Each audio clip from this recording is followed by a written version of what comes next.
A nossa aula de hoje é sobre estruturas de mercado.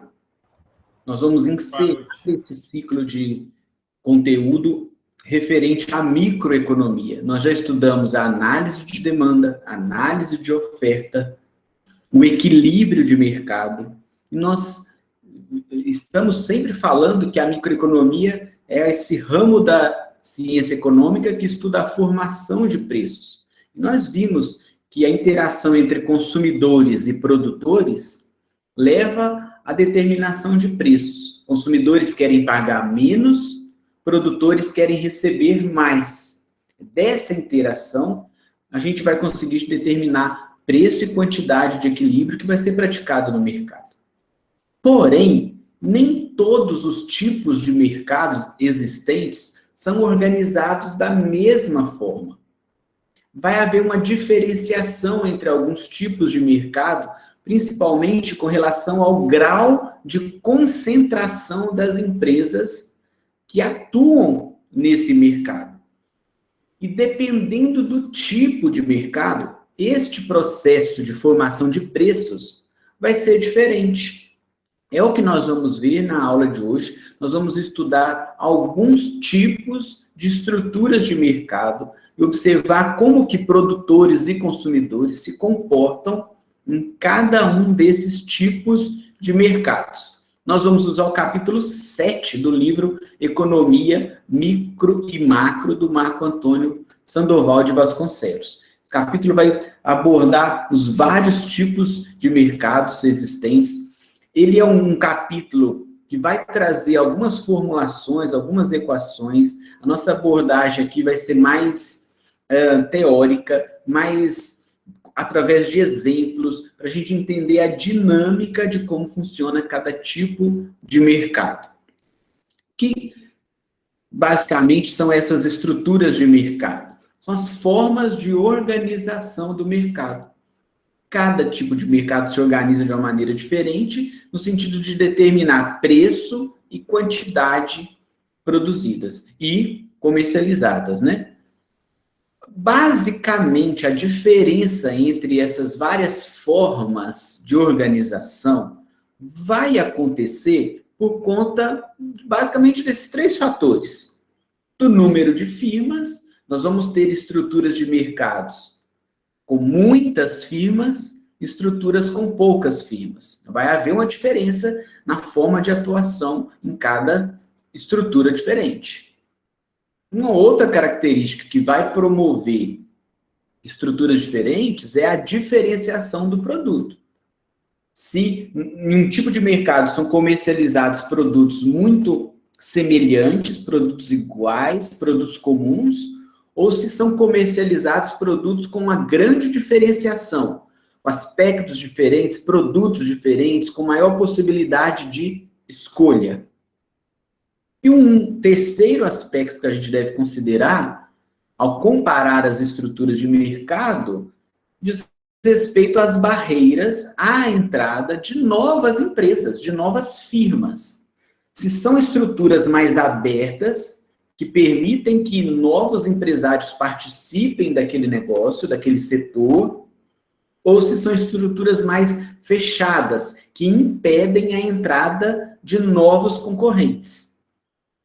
Então, nós vamos combinar esses três fatores, analisá-los, e a gente vai poder comparar as estruturas diversas que os produtores e consumidores vão se organizar para determinar preço e quantidade. Nós vamos ver, na sequência, 4 estruturas de mercado relacionadas aos produtores, como que os produtores se organizam, desde estruturas mais concentradas até estruturas mais livres, mais abertas. E depois nós vamos ver 3 estruturas de mercado do lado dos compradores, como que os compradores podem se organizar. E quando a gente analisar as estruturas do lado dos produtores, depois as estruturas do lado dos consumidores, vai haver uma certa semelhança, porém em sentido oposto.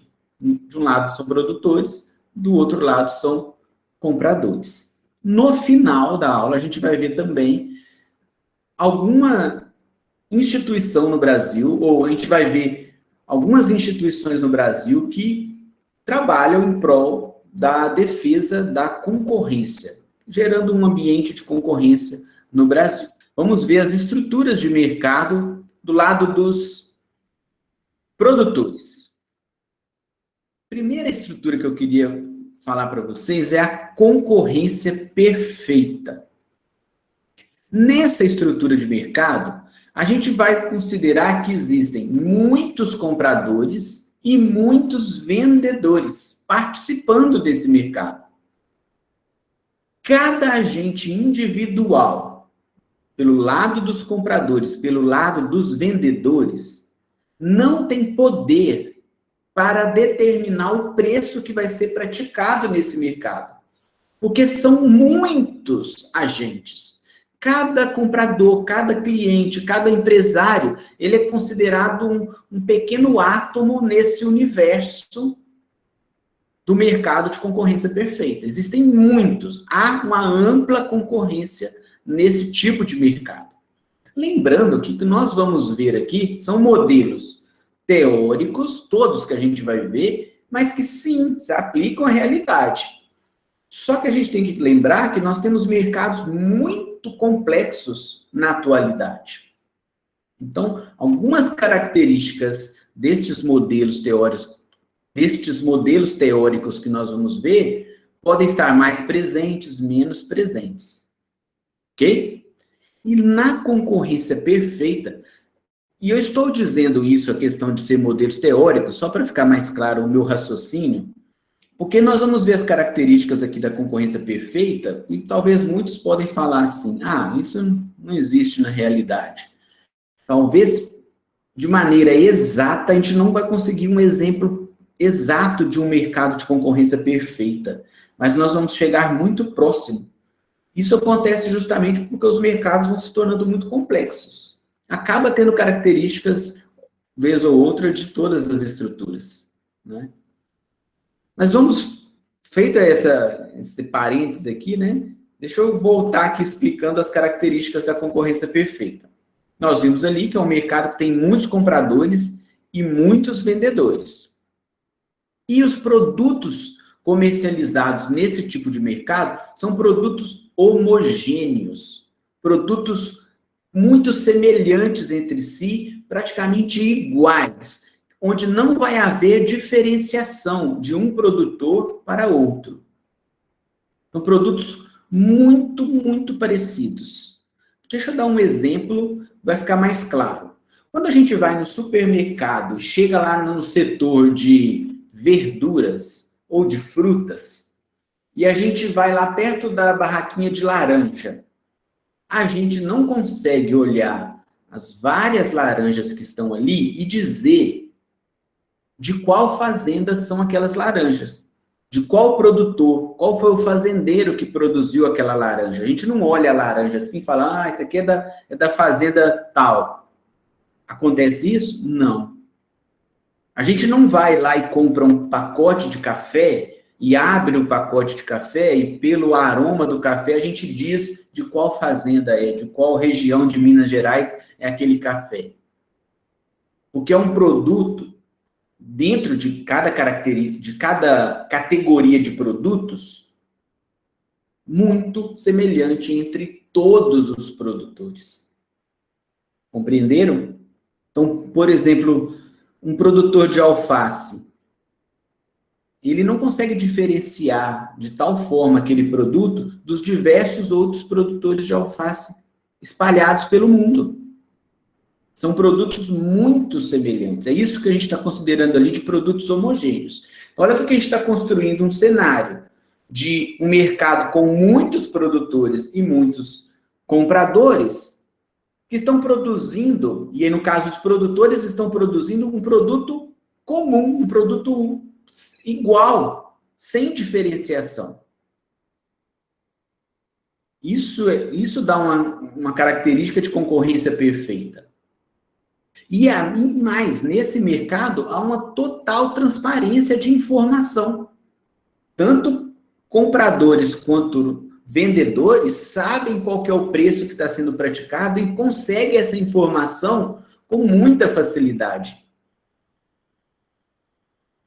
O mercado que mais se aproxima da concorrência perfeita, como já dei alguns exemplos, é o mercado de hortifruti granjeiros, frutas, verduras, legumes. A gente consegue rapidamente, numa pesquisa na internet, saber qual é a cotação da soja, do café, do algodão, quanto que está a arroba do boi. A gente tem acesso a essa informação. E estes preços são dados no mercado, vem da interação da oferta e da demanda, tal preço de equilíbrio, e os diversos produtores, eles tomam esse preço como dado. Porque imagina se um produtor de laranja resolva aumentar o preço da saca de laranja. Os compradores, e aí a gente vai pensar nos grandes distribuidores, redes de supermercado, vão comprar de outro fazendeiro. Não vai comprar daquele produtor que aumentou o preço da laranja. Porque laranja por laranja, existem muitos produtores de laranja no Brasil. Então, o supermercado chega numa comunidade de agricultura familiar para comprar verduras, couve, taioba. Ele não vai comprar daquele fazendeiro que está com o preço mais alto. Então, aquele fazendeiro que deseja aumentar o preço, ele não consegue vender. A demanda por esses produtos homogêneos é uma demanda totalmente elástica.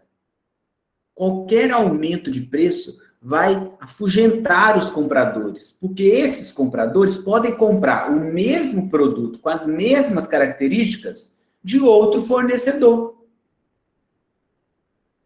Então, os produtores são os tomadores de preço. Adotam o preço que está sendo praticado no mercado. Que tipo de mercado? Mercado de agrícolas, é o exemplo que a gente está falando, mas se a gente for lá na Bolsa de Valores, lá são comercializados contratos agrícolas, contratos futuros. E nessa comercialização de contratos futuros agrícolas, a gente sabe que os produtores, para se resguardar de oscilações no preço dos seus produtos agrícolas, negociam contratos de uma colheita que vai ser feita no ano que vem, por exemplo. Esses preços são dados no mercado, em bolsas de mercadorias e futuros. Os tomadores de preços adotam o preço que está sendo praticado no mercado naquele momento. E a oscilação de preço. As cotações mudam todos os dias. Então, há sites especializados que a gente consegue essas informações de preços de produto. Uma outra característica muito interessante é que é um tipo de mercado que há livre mobilidade nesse mercado. Os produtores podem mudar a sua atuação ou o produto que estão produzindo com mais facilidade. Então, ora, isso vai depender muito, claro, da característica do terreno do produtor agrícola. Ele pode, ora, estar plantando um determinado tipo de grão e alternar, está plantando soja, daqui a pouco ele vai plantar milho.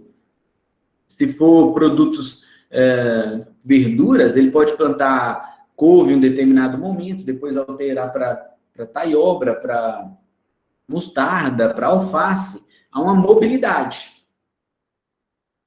Isso permite concorrência.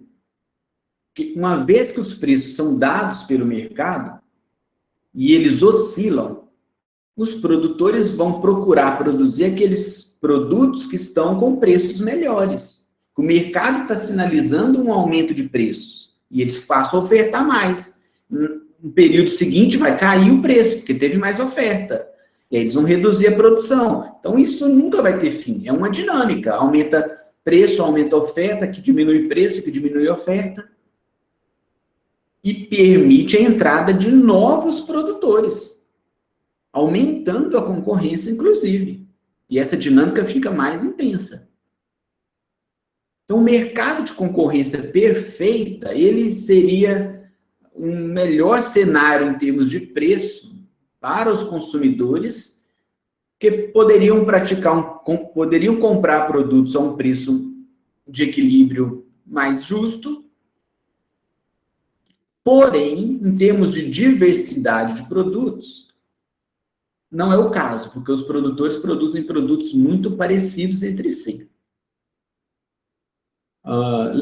Quando eu falo produtos parecidos entre si, é em cada categoria de produtos, tá bom? Então, aquele que está produzindo café, ele vai concorrer com outros produtores de café. Então, produzindo produtos parecidos.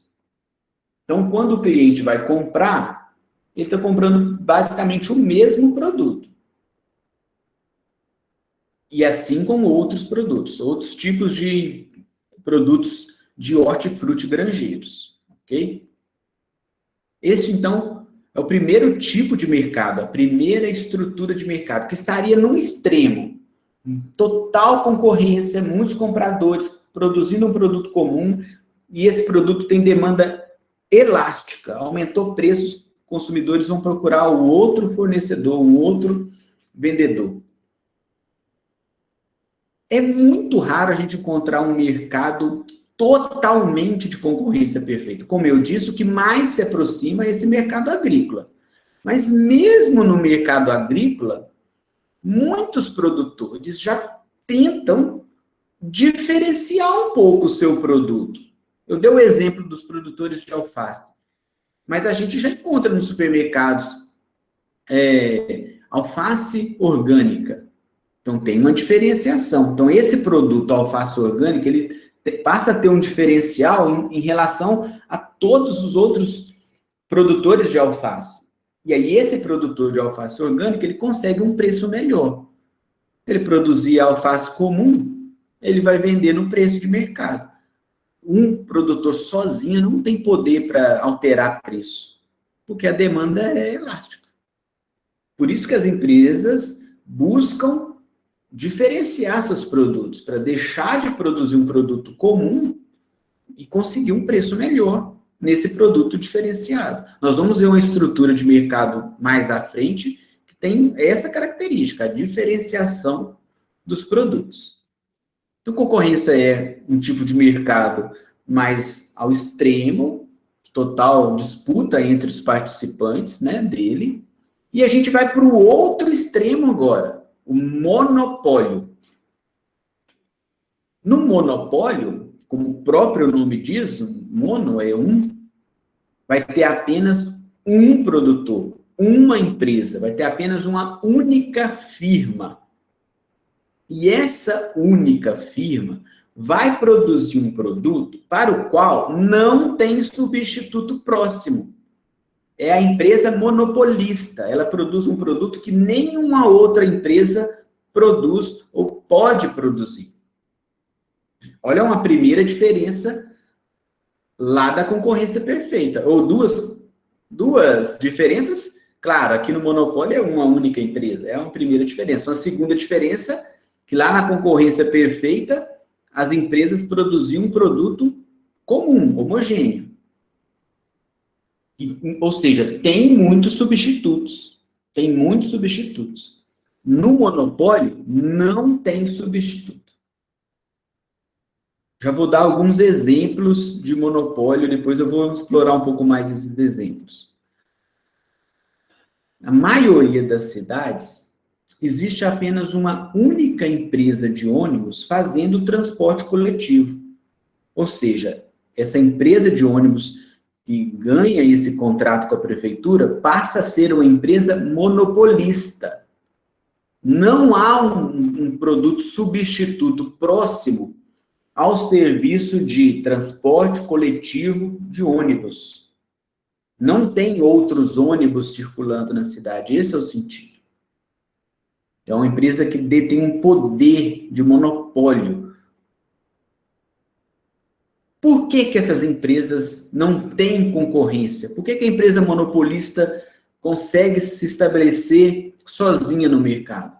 Porque há várias barreiras à entrada de novas firmas. há empecilhos, há dificuldades à entrada de outras concorrentes. Pode ser uma barreira natural, uma barreira por contrato, pode ser uma barreira por conta de uma patente registrada. No caso das empresas de transporte coletivo, a barreira à entrada de novas concorrentes é um contrato que a empresa faz com a prefeitura por um período longo de anos, 20 anos, 30 anos. O contrato é a barreira, não pode entrar, tem exclusividade para operar naquele setor. Os Correios também têm um poder de monopólio na distribuição de cartas. Olha o caso dos Correios, que curioso. Praticamente ninguém envia cartas mais, né? É uma coisa extremamente rara. Mas os Correios têm lá, poder de monopólio. Os Correios não têm mais o poder de monopólio na distribuição de mercadorias. Pelo contrário, os Correios estão perdendo o mercado na distribuição de mercadorias. Mesmo os Correios tendo uma grande vantagem de estarem espalhados em todo o território nacional. Arriscaria dizer que todas as cidades brasileiras têm um postinho de Correios. Essa é uma vantagem para essa empresa. Então, ela tem um certo poder de monopólio, não é um monopólio na distribuição de mercadorias, mas ela tem uma grande participação nesse mercado. Outras empresas já estão concorrendo com os Correios, já há muito tempo. O próprio Mercado Livre, empresas de transportes rodoviários que já concorrem com os Correios na entrega de mercadorias. Mas os Correios, que é uma empresa estatal, que sempre se debate a privatização dos Correios, está lá com o monopólio na distribuição de correspondências. Não faz mais sentido um monopólio desse tipo. A empresa monopolista, ela tem poder para determinar o preço, não é? Ela é a única no mercado. Se não houvesse, no caso de contratos, um limite para esse aumento de preços, haveria um aumento indiscriminado de preços. No caso das empresas de transporte coletivo, a passagem iria aumentar sempre, sempre, aumentar muito. Porque não tem substituto próximo, um transporte coletivo que substitua a empresa monopolista. Só que esse poder para determinar preço, ele não é infinito, porque há uma limitação de renda por parte dos consumidores. Então, se os consumidores não comprarem o produto, por causa do preço, se esse preço estiver muito elevado, isso vai comprometer lá as receitas da empresa monopolista. Então, esse aumento de preço, ele não pode ser feito sem critério. Então, a empresa monopolista vai identificar esse preço para ir captando cada vez mais essa renda do consumidor. O consumidor tem que comprar, não tem escolha, sem abusar excessivamente desse aumento de preço. Mas uma coisa é certa, claro que o preço praticado pelo monopolista vai ser maior do que em um cenário de concorrência perfeita. Claro, não tem concorrência, não é? As empresas podem se tornar monopolistas por diversas razões, nós falamos aqui dos contratos, seria uma explicação. Pelo registro de patentes, patente é um direito que a empresa adquire por ter desenvolvido uma nova fórmula, um novo processo, uma marca, um componente químico, desenvolvido uma inovação e registrar a patente dessa descoberta. E aí essa empresa, com o registro da patente, impede que empresas concorrentes copiem essa inovação. A gente vê isso no mercado de remédios, laboratórios farmacêuticos investem milhões de dólares ou bilhões de dólares para desenvolver um novo medicamento e registra a patente. Os demais laboratórios não podem copiar. Inclusive, é um debate que está sendo feito na Organização Mundial da Saúde com relação as patentes das vacinas. O Brasil, sem uma explicação clara, votou contra a quebra das patentes das vacinas. Então, a Índia, que é um país que produz a maior parte das vacinas do mundo, as indústrias de vacina estão na Índia, vem pleiteando na Organização Mundial da Saúde, na Organização Mundial do Comércio, a quebra das patentes das vacinas, para produzir mais vacinas com uma rapidez maior, por conta de todo esse problema da pandemia que nós estamos vivendo. Um outro exemplo ainda nesse setor da saúde. Nos anos 2000, o Brasil quebrou as patentes do coquetel de remédios contra a AIDS. O que acontecia? E ainda é um problema atual. A AIDS foi uma grande epidemia, né, logo lá quando surgiu, ou um grande problema de saúde pública, um problema social. Com o passar do tempo, vários laboratórios desenvolveram remédios para combater os efeitos, né, desse mal, dessa doença. Só que são remédios muito caros. Inviabiliza para os governos dos países desenvolvidos a compra desses remédios e para entregar esses remédios num sistema único de saúde, como é o caso do Brasil.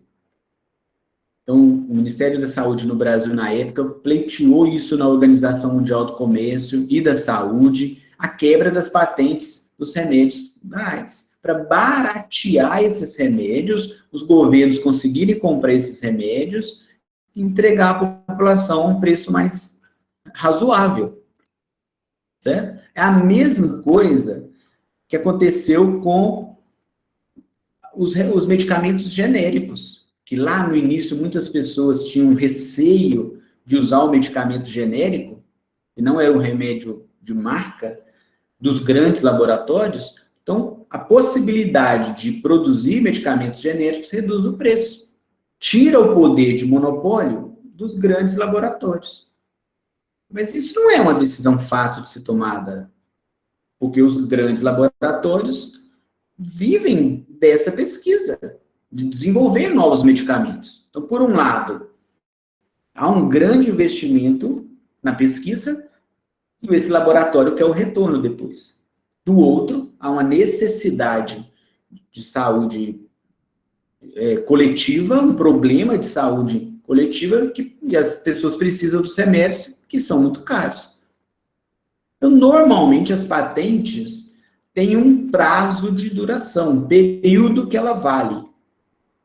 Mesmo que a empresa com registro de patente busque a renovação dessa patente, isso é possível também. Mas vencer o prazo permite que as outras empresas passem a adotar aquela inovação e a copiar e a desenvolver outras coisas. Um outro fator que concede poder de monopólio a algumas empresas é a tradição.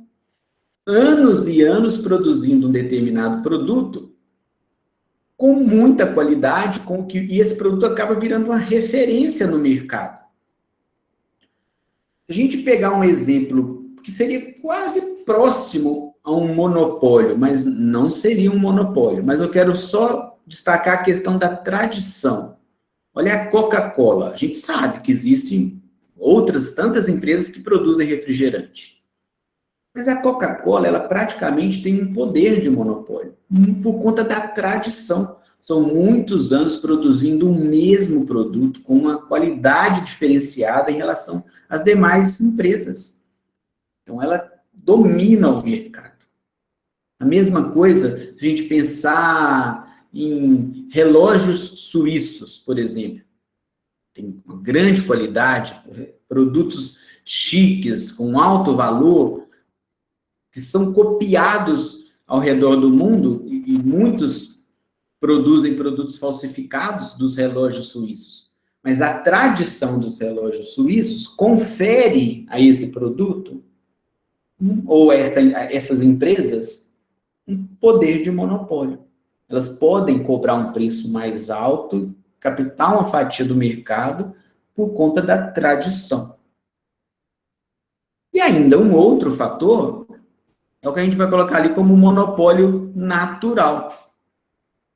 Algumas empresas, elas têm, e isso também está relacionado com o aspecto histórico, a propriedade de áreas, de terrenos, que pode ter ali naquele terreno uma reserva de algum minério, de algum mineral, melhor dizendo. E aí a empresa passa a ter um poder de monopólio na extração deste mineral. Bom, é o caso que a gente vê muito no Brasil com a empresa Vale. Ela tem os terrenos, ela tem um poder de monopólio. Então, a Petrobras tem um poder de monopólio na extração de petróleo em algumas regiões no Brasil, porque ela é dona daquela área. Ela tem um monopólio natural. As empresas estatais de geração de energia elétrica, de tratamento de água, serviços essenciais, de coleta de lixo, sabe, de saneamento, durante muito tempo, foram monopólios também, que a cidade ou o Estado administrava essas empresas. Tinha um poder de monopólio.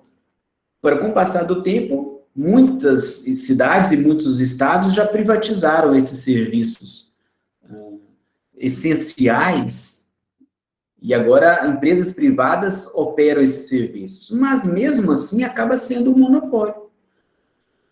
Imagina se uma outra empresa de distribuição de energia elétrica viesse para nossa cidade. Então, teria lá na calçada o poste da CEMIG, nós estamos aqui em Minas Gerais, né? Poste da CEMIG e o poste da outra empresa, concorrente da CEMIG.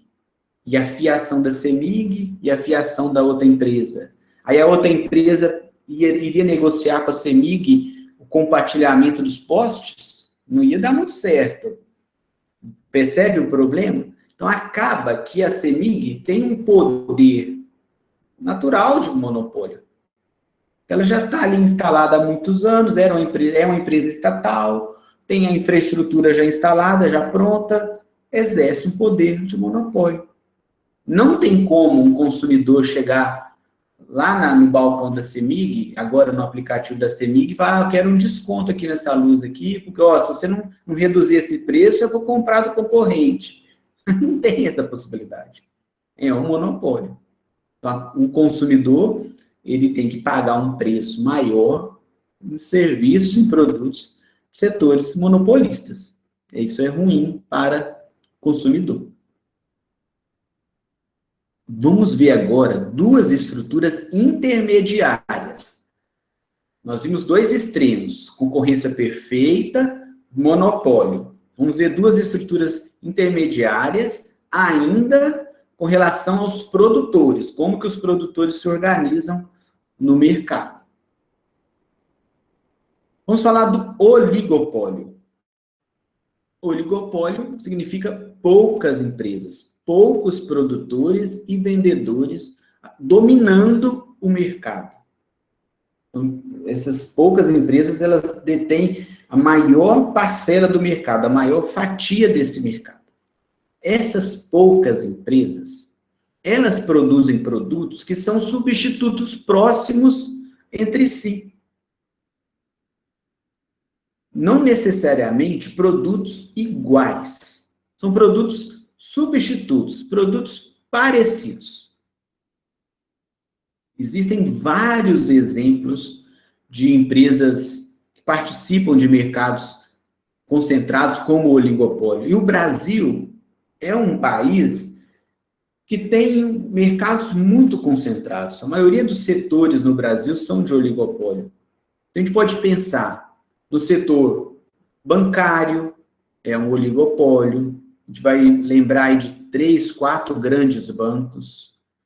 Setor de automóveis, as montadoras de automóveis, um oligopólio. Os postos de gasolina, oligopólio. Os laboratórios farmacêuticos, empresas do setor de alimentos, oligopólio. Poucas empresas que dominam o mercado. Lembra lá no início da aula, quando eu falei que é muito difícil a gente encontrar exemplos perfeitos de cada estrutura, que são modelos teóricos, em que a gente vai identificando características mais visíveis em alguns setores? Porque o oligopólio ele vai se confundir um pouco com a próxima estrutura que a gente vai estudar, que é o da concorrência monopolística. Tem características parecidas. Mas o aspecto que vai ser mais importante aqui no oligopólio é que essas poucas empresas que dominam o mercado, elas vão ter um poder de determinar o preço. Essas poucas empresas têm um privilégio, uma possibilidade de impedir a entrada de novas empresas. São empresas de setores já tradicionais, de setores da indústria principalmente, que já estão há muito tempo participando do mercado. Vai pegar as montadoras de automóveis, as siderúrgicas, indústrias de grande padrão, que vão exigir um investimento elevado para a construção de seus parques industriais, e isso dificulta a entrada de novos concorrentes. Então, não é simples um indivíduo, do nada, resolver montar uma fábrica de automóveis. Não é assim. Exige investimentos muito elevados, financiamentos muito caros para a montagem dessas indústrias. E isso acaba virando uma barreira à entrada de novos concorrentes. Então, há duas possibilidades dos empresários determinarem preço no oligopólio. Primeiro, os empresários combinam preços. Formam os chamados cartéis. Cartel é a prática de combinar o preço. Então, são poucos empresários. É fácil a negociação entre eles, no sentido de serem poucos, a comunicação ela é mais fácil. Esses empresários estão vendendo produtos que são muito parecidos entre si, não são iguais, mas são muito parecidos. Por que que eles vão brigar pelo preço? Quando a gente chega num posto de gasolina, a maioria das pessoas não sabe diferenciar nem se aquela gasolina é adulterada. Essa é a verdade. Quanto mais diferenciar de onde que veio aquela gasolina. Às vezes eu vejo na plaquinha lá do posto, qual foi a distribuidora, lá fala lá que veio de Betim, não sei se vocês já repararam isso. Mas a gente não sabe se olhar dois recipientes com gasolina e falar de onde é cada gasolina. O consumidor leigo não consegue diferenciar. São produtos iguais? Não, mas são muito próximos. E ainda mais que a gente pensar em álcool e gasolina, são produtos muito próximos, substitutos. Então, o empresário, ele pensa, estou vendendo um produto aqui que é muito igual ao do meu concorrente. Para que a gente vai se matar pelo preço aqui? Opa, vamos combinar o preço. É uma ligação, um jantar, um almoço, combinou o preço. Isso é um cartel. Agora, se vocês já devem ter imaginado aí, vocês concordam que eles não vão combinar um preço abaixo do que deveria ser? Lógico que não, é sempre um preço acima. E aí quem vai ser prejudicado? O consumidor. Então, a prática do cartel no Brasil, ela é ilegal. Vai contra esse ambiente de concorrência, vai lesar o consumidor. Então, o cartel, ele é ilegal. Então, não vai ter um contrato de combinação de preço, que não pode ser registrado. Então, ao mesmo tempo que é fácil combinar preço, é muito fácil um dos participantes descombinar preço, vamos dizer assim. Quebrar o acordo. Que aquele que quebrar o acordo primeiro e abaixar o preço vai atrair mais consumidores. E aí os demais participantes do cartel vão ficar bem bravos com isso. Então, uma possibilidade seria o acordo com relação ao preço. cartel, mas isso é ilegal no Brasil. Mas acontece demais, tá? Isso é muito comum. E eu estava falando há pouco de por que brigar pelo preço, né? Pensa nas várias propagandas de automóveis, pensa nas várias propagandas de banco. Você não vê muito o foco no preço. De automóveis até aparece lá o preço. Eu acho que atualmente nem está aparecendo mais o preço do automóvel na propaganda, da televisão principalmente. O foco ali, eles não estão competindo pelo preço. Eles vão diferenciar o produto por outros fatores, usar outras características. Porque o preço vai ser muito parecido. E aí a outra forma de determinar o preço é a empresa líder do oligopólio determina o preço e as demais copiam. Então imagina, 4 empresas. Entre as 4, vai ter uma que é mais importante, que domina o mercado. Ela determina o preço lá do seu carro. As demais seguem aquele preço. Mesma coisa, outros tantos setores de oligopólio no Brasil, como eu falei agora há pouco. Essas seriam as duas formas de determinar preço. E é muito difícil uma empresa ter certeza 100% da sua curva de demanda. Qual é a sua curva de demanda? Há muitos fatores que afetam a curva de demanda. Então, o que muitas empresas no oligopólio fazem? Estudam o seu custo, sabem qual é o seu custo e aplicam uma margem sobre esse custo. E determina o preço. As outras empresas acabam seguindo a empresa líder na determinação de preço. O mercado brasileiro é cheio de oligopólios, é um mercado muito concentrado. Quando a gente vai no supermercado e olha o rótulo dos alimentos, dos produtos de higiene e limpeza, começa a reparar que é tudo de uma única empresa. Vai ter uma única empresa, não. São produtos de 2, 3 empresas, um oligopólio. Ok? Vamos para a próxima estrutura de mercado, que é a concorrência monopolística, que tem muitas características das estruturas anteriores. Ela está entre concorrência perfeita e o monopólio, pegando características das duas outras estruturas e se confunde um pouco com o oligopólio.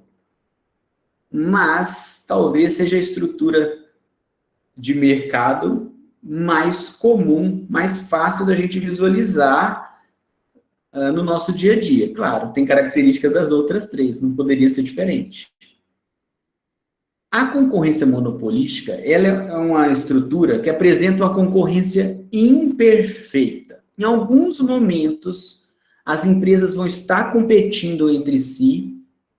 Em alguns momentos, essas empresas vão ter um poder de monopólio. Então, imagina uma produtora, uma indústria produtora de sabonetes.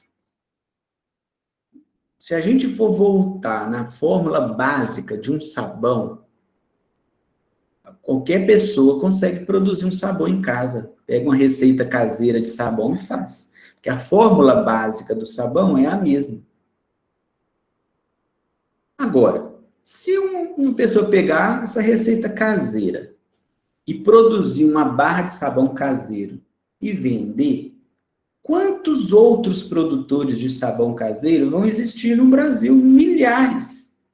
Muitas pessoas. Vai ser um produto sem nenhuma diferenciação. Uma barrinha de sabão caseiro, sem aroma, com a textura bem rústica, sem embalagem.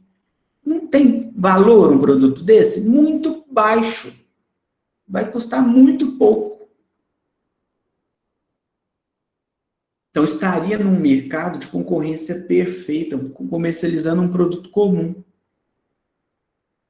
Agora, o que a indústria faz? Pega essa fórmula do sabão e acrescenta essa fórmula outros produtos químicos que vão dar maciez, textura, aroma, formas diferentes, vão investir numa embalagem diferente, em rótulos diferentes, maneiras de abrir essa embalagem, em propagandas, em personalidades artísticas fazendo propaganda desse produto. E aquele produto que era comum, basicão, passa a ser um produto diferenciado. Neste momento que esse produto é diferenciado, essa indústria passa a ter um poder de monopólio desse produto. E aí vai praticar um preço mais elevado. Compreenderam?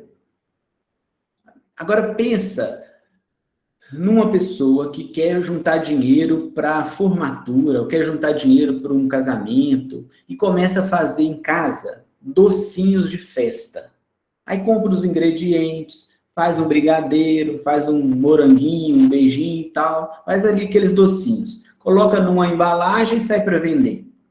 Ora, existem milhares de pessoas fazendo isso no Brasil. Qual a diferença de um brigadeiro de uma pessoa para outra com os mesmos ingredientes simples em casa? Nenhuma diferença. Agora, essa mesma pessoa começa a fazer um curso de culinária, de doces, e começa a investir nessa profissão, começa a fazer doces um pouco mais elaborados, doces para festas mais elaboradas, mais chiques, e diferencia esse doce. Ele é mais caro do que aquele brigadeiro comum. Agora, imagina uma indústria de chocolates, uma indústria de doces. Imagina a Cacau Show. É mais caro mesmo. A Cacau Show tem um certo poder de monopólio. É uma monopolista? Não, não é. Mas tem poder de monopólio. O bombom da Cacau Show, ele é mais caro, ele é melhor, ele é disparado melhor do que os outros. Porque tem tantos diferenciais naquele bombom que não dá para ele ser comparado com o bombom caseiro. Compreenderam? Então, a empresa participa de um mercado de concorrência imperfeita. É uma concorrência, mas as empresas que conseguem o diferencial, o produto diferenciado, têm poder de monopólio. Conseguem vender com preço melhor. E não é isso que todas as empresas desejam? Pensando na ótica do empresário, todos gostariam de ser monopolistas. Todos. Por isso que as grandes empresas começam a comprar as concorrentes menores, para ela dominar o mercado. E é por isso que a gente estuda, se prepara e vai gerenciar empresas agora e no futuro. Tem que pensar, tem que inovar, tem que diferenciar.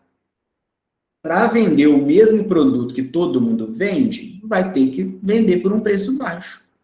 O diferencial permite um lucro maior. Vai aumentar o preço do produto. Isso que é o grande ponto aqui da concorrência monopolística. Agora, as barreiras à entrada de novas empresas são relativamente menores. Então, vai entrar novos concorrentes. A empresa que se lançou à frente e inovou primeiro, com certeza, com o passar do tempo, as demais vão copiar. Então, aquele poder de monopólio vai diminuindo e vai aumentando a concorrência. Novamente, os exemplos de alimentos e produtos de higiene e limpeza. Então, imagina que a primeira empresa que produziu as embalagens de biscoitos com aquela fitinha vermelha para abrir, uma grande inovação, facilitou, abre a embalagem com maior tranquilidade. Ela tem poder de monopólio, ela vai vender aquele produto mais caro. Com o passar do tempo, todas as outras indústrias de alimentos que produzem biscoitos copiaram. E aí o poder de monopólio diminui. Você pode ir imaginando exemplos diversos de produtos que a gente consome no dia a dia. E aqui, nesse tipo de mercado, a propaganda é fundamental. Para o consumidor ser convencido que aquele produto é único no mercado.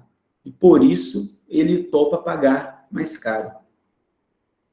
Pensa nas propagandas de sabão em pó, nas propagandas de cerveja, nas propagandas até mesmo de automóveis, que a gente classificou automóveis como setor de oligopólio, mas tem características da concorrência monopolística. A propaganda vai ser o diferencial. Então, carro por carro, é tudo igual.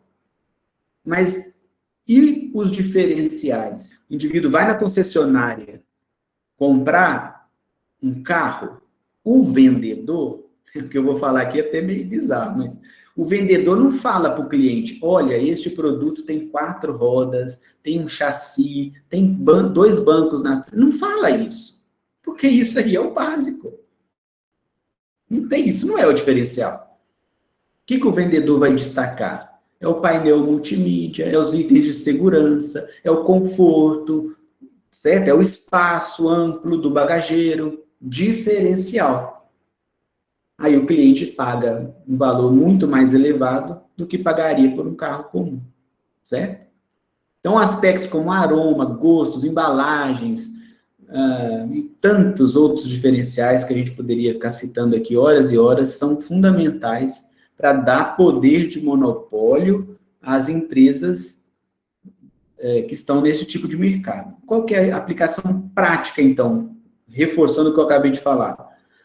Muito importante buscar inovação. Então, pode ser no setor que você está trabalhando, já na empresa que você está, ou que está pensando em montar um negócio, o que pode ser diferente? Que o cliente vai acreditar que ele poderia pagar mais caro mesmo, já que é um produto único, né, no mercado. Esse é o mercado de concorrência monopolística. Nós vimos 4 estruturas do lado dos produtores. Vamos ver agora mais 3 estruturas do lado dos compradores. Outras estruturas do mercado, como que os compradores podem se organizar no mercado. Os nomes aqui são um pouco diferentes, mas o entendimento aqui é bem simples. Primeira estrutura ali é o monopsônio. No monopsônio, vai existir apenas um único comprador. No monopólio, é um único vendedor. No monopsônio, é um único comprador. Já vou explicar o oligopsônio, porque a lógica é a mesma. No oligopsônio, vai existir poucos compradores. Exemplos. Imagina numa cidade pequena, mais próxima à área rural, que há vários produtores de frangos. Várias fazendinhas ali produzindo frangos. Mas nessa cidade vai ter apenas um único frigorífico. Ou naquela região, vamos expandir mais essa área, na região vai ter apenas um único frigorífico. Quem vai determinar o preço do frango? Os produtores de frango ou o comprador de frango? O comprador de frango. Porque os diversos produtores de frango, se não venderem o frango para este frigorífico, eles vão perder a produção, possivelmente. Então, o poder sai dos vendedores e vai para o comprador, o monopsonista, aquele único frigorífico na região, ou poderia ser um único laticínio na região onde tem produtores de leite. Certo? Imagina, em Valadares é muito comum a gente ver isso. Existem alguns laticínios em Governador Valadares, se não me engano, 3 laticínios. Então, oligopsônio. Então, os diversos produtores de leite aqui na região, e a gente pode expandir essa área mais para o norte de Minas, para o sul de Minas, vários produtores de leite na região.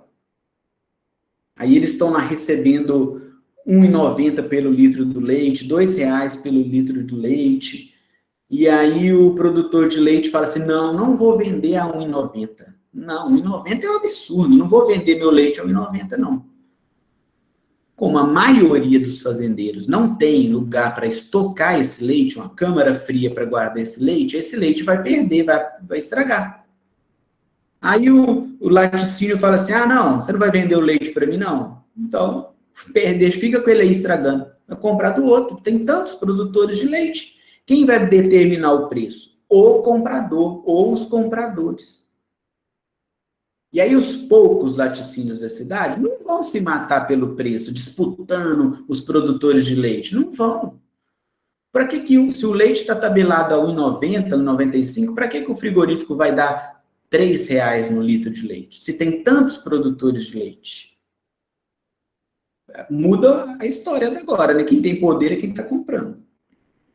Tá? Agora, se numa região chega um laticínio novo, que ele tem que conquistar novos entregadores de leite, então ali no início ele toparia pagar mais caro pelo leite, para trazer esses fornecedores de leite para ele. Isso poderia acontecer também, né? E a outra estrutura ali é o monopólio bilateral. Uma situação muito rara da gente encontrar na prática. Teoricamente, ela é o seguinte: um cenário em que um monopolista, um único vendedor, negocia com um monopsonista, um único comprador. É um monopólio bilateral. Os dois lados dependem um do outro.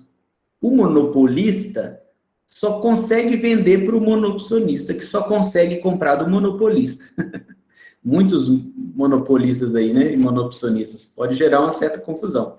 Mas, em termos mais simples, o único vendedor só vai vender para um único comprador, e esse único comprador vai comprar do único vendedor.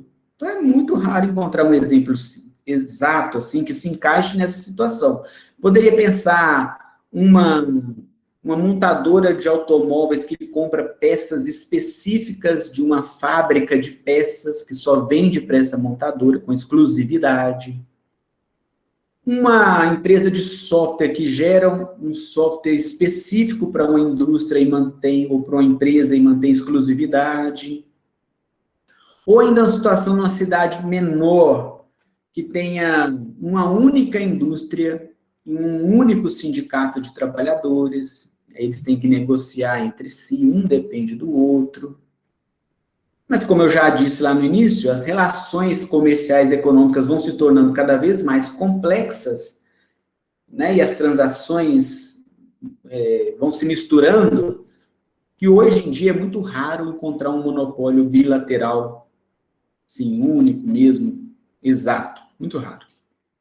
Então, a gente termina aqui as estruturas de mercado. Nós vimos 4 do lado dos produtores, 3 do lado dos consumidores.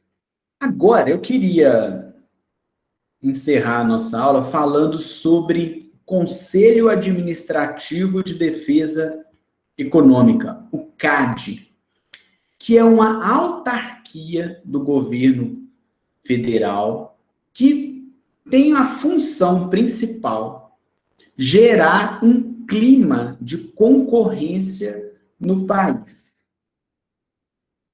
E isso é feito defendendo a concorrência.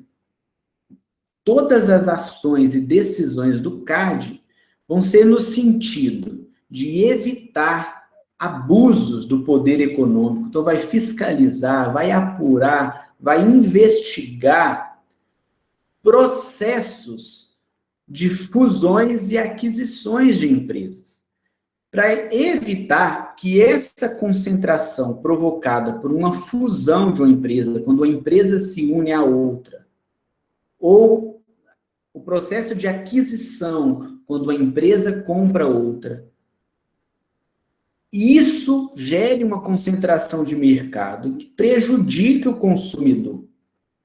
Então, o CAD atua para difundir essa cultura da concorrência.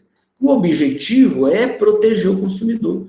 No monopólio e no oligopólio, os preços praticados vão ser acima do que deveriam ser em um mercado de maior concorrência. E o consumidor é o mais prejudicado nisso. Até 2011, a legislação dizia que as empresas poderiam se unir umas às outras e levar isso ao CAD para ser analisado. Então, o CAD fazia suas investigações e suas análises a posteriori, depois que o processo já tinha acontecido. Isso gerava uma série de problemas. E isso aconteceu no exemplo real, quando a Nestlé comprou a Garoto, a fábrica de chocolates Garoto. Porque elas se uniram, trocaram ações, diretorias e já começaram a pôr seus produtos no mercado como uma única empresa, sem o CAD ter aprovado. Esse processo judicial demorou anos, até o CAD dar a palavra final que a Nestlé comprou a Garoto. Então, a partir de 2011, a legislação mudou. Agora as empresas apresentam a proposta de união ao CAD, e o CAD julga, né, se pode ou não ter uma fusão entre as empresas, uma aquisição de empresas. Vou mostrar para vocês alguns exemplos onde houve uma atuação do CAD, um exemplo mais antigo e um exemplo bem recente. Na década de 90, existia no mercado brasileiro duas grandes marcas de pasta de dente, a Colgate e a Colinos. Estou mostrando as imagens aí para vocês. Em 1995, na verdade, no início do ano de 95, a Colgate, que é uma empresa mundial, comprou a marca Colinos, a fábrica da pasta de dente Colinos. Na época, essa união das empresas daria um poder de mercado para a Colgate de mais de 70%.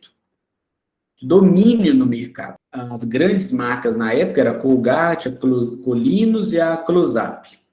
A Colgate comprando a Colinos ia gerar uma concentração de mercado que iria prejudicar os consumidores. Então, elas se uniram, isso foi debatido no CAD, e em 96, mais de um ano depois, o CAD deu o parecer final. E a decisão do CAD foi a seguinte: a Colgate poderia comprar a Colinos desde que a Colgate suspendesse o uso da marca Colinos por 4 anos.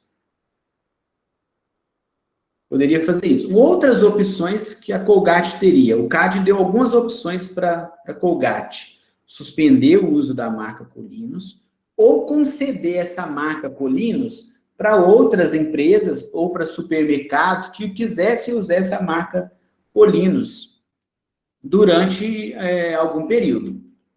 Ou ainda vender a marca Colinos para uma outra indústria de pastas de dente. Seriam as 3 opções. O que a Colgate fez? Suspendeu o uso da marca Colinos. A marca Colinos, na década de 90, era uma marca muito conhecida do público brasileiro. A Colinos patrocinava eventos esportivos, tinha propagandas muito chamativas na época, era uma marca muito conhecida. O que a Colgate fez? Suspendeu o uso da marca Colinos e criou uma outra marca, a marca Sorriso. E as primeiras embalagens da pasta de dente Sorriso eram idênticas à da Colinos. E essa marca ganhou o mercado, teve uma aceitação no mercado, acabou que a Colgate nem voltou a usar a marca Colinos mais. Continuou com a marca Sorriso. Então, talvez muitas pessoas não saibam que Sorriso e Colgate são da mesma empresa, da Colgate-Palmolive. Muitos talvez nem saibam disso. Se olhar no rótulo lá, você vai ver que é a mesma empresa. E muitas vezes a concorrência acontece na distribuição dessas marcas. Pode ser que a concorrência aconteça na distribuição, tá? Não só nesse setor, em outros setores isso é muito comum. Empresas diferentes distribuindo as marcas diferentes para gerar concorrência, tá? Não foi o caso aqui da Colgate e da Sorriso, mas isso pode acontecer também em outros setores. A concorrência está na distribuição. Então, esse é um caso que ficou muito famoso da atuação do CAD, que acabou com uma marca muito conhecida. Outros exemplos que a gente poderia citar aqui foi o fim da marca de cervejas Bavária, quando houve a criação da Ambev, a união da Skol, da Antártica e outras marcas, né, da Brahma, que se juntaram formando a Ambev, a marca Bavária teve que ser descontinuada no mercado, porque isso para o consumidor é ruim justamente pela concentração de mercado. Então, ele tirando uma marca forte, ou uma marca... e aí, sempre a opção é de vender a marca para outra empresa, ou trocar de nome, né? Para criar mais possibilidades de concorrência, né? Recentemente, a gente teve um caso também com relação aos direitos de televisão, né? Sempre a Globo disputando com a Fox, com a ESPN, agora a ESPN se juntou com a Fox, o grupo Disney comprou os canais Fox, e se juntaram com a ESPN, o CAD também teve que entrar nesse negócio para autorizar a união das empresas, e a Globo, vez ou outra, era acusada de ter monopólio na aquisição dos direitos de transmissão, uma relação muito próxima com a FIFA, com a Conmebol, né? Conseguia comprar os direitos de transmissão. Hoje a gente tem um mercado de maior concorrência. Outras emissoras estão conseguindo negociar direitos de transmissão, e a Globo perdeu muitos direitos, né, nos últimos anos por conta dessa maior concorrência. Eu vou trazer um exemplo que aconteceu este ano, inclusive a decisão do CAD saiu hoje. Tem notícias de hoje falando sobre o caso da Magalu e do Mercado Livre. Magalu, Magazine Luiza, né? Uma empresa que vem crescendo muito no Brasil. Era somente uma loja de eletrodomésticos e hoje já é uma grande rede que atuando em vários segmentos financeiros, de entretenimento. Inclusive, saiu uma outra notícia hoje que a Magalu comprou o canal Jovem Nerd, a plataforma Jovem Nerd de conteúdos geeks, né, de conteúdos nerds, como o próprio nome diz. Então, a Magalu vai se tornando uma empresa com um grande campo de atuação. E a entrega dos produtos é um grande diferencial da Magazine Luiza. E concorre com o Mercado Livre nesse mercado de e-commerce, né? Comércio eletrônico. E a agilidade na entrega é fundamental. E a agilidade nos recebimentos e nos meios de pagamento também é muito importante. Dar facilidade de pagamento para os consumidores e entregar rápido. Por isso que essas duas grandes empresas estão disputando com muita força o mercado brasileiro. E entra uma terceira concorrente ali, que é a Amazon, né, que domina o mercado mundial e vem entrando com muita força no Brasil. Enfim, estou falando isso para mostrar que há uma grande disputa nesse mercado eletrônico no Brasil. Mercado que foi amplificado por conta dos grandes períodos de quarentena que o Brasil viveu aí no último ano, as pessoas comprando muito mais pela internet.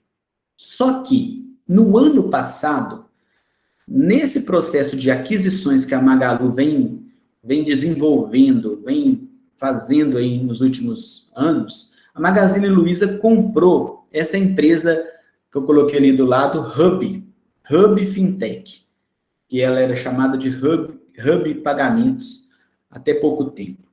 Essa empresa Hub, ela atua justamente como um desenvolvedor de sistemas e de softwares de meios de pagamento das lojas de e-commerce. É praticamente um banco, desenvolve produtos para banco e funciona como um banco também, a Hub Pagamentos. E aí, lá no final do ano passado, de 2020, a Magazine Luiza comprou essa empresa por 290 milhões de reais.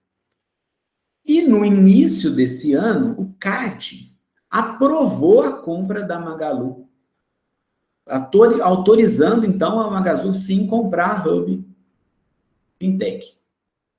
Só que em março de 2021, o Mercado Livre entrou com uma ação lá no CAD para contestar essa negociação das outras duas empresas, alegando que a Hub Pagamentos, né, que agora chama Hub Fintech, já prestou serviços para o Mercado Livre e tem os dados dos clientes do Mercado Livre.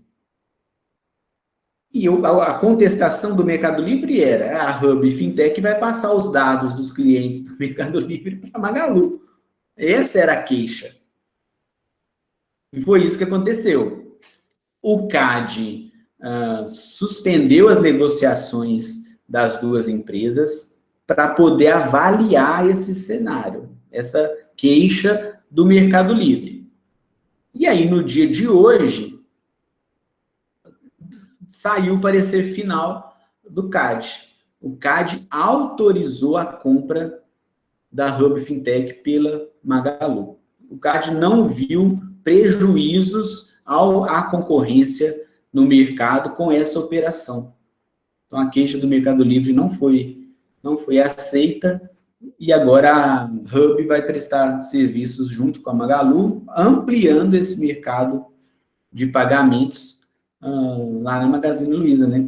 Tem a Magalu Pagamentos, inclusive, que vai ser esse meio de pagamentos para os clientes. Então, o parecer do CAD diz que a conselheira responsável por julgar essa ação concluiu que a operação não gera efeitos anticompetitivos e nem cria uma posição dominante da Magalu. Então, o CAD ainda está entendendo que esse mercado não tem uma empresa dominante, que ainda há uma disputa entre os vários players desse mercado, os vários agentes desse mercado. E, de fato, ainda não há uma empresa que se destaca nesse setor. Há pelo menos umas 4, 5, 6 empresas ainda dominando esse mercado, né? Nada impede que no futuro, com novos processos de aquisições e fusões, que é natural acontecer no capitalismo, a concentração de mercado, que o CAD interfira impedindo algumas dessas aquisições no futuro, se ele entender que vai prejudicar o consumidor e concentrar o mercado, né? Isso é muito comum também. Então, pessoal, eu encerro aqui nossa aula de hoje. Nós estudamos estruturas de mercado, vimos o conceito, né, das estruturas de mercado, o que vai diferenciar uma estrutura da outra. Estudamos os tipos de estruturas do lado dos produtores, do lado dos compradores. Terminamos aqui falando da importância do Conselho Administrativo de Defesa Econômica, no sentido de difundir uma cultura de concorrência no Brasil, que é um país com um alto índice de concentração de mercado, e isso prejudica muito, né, os consumidores.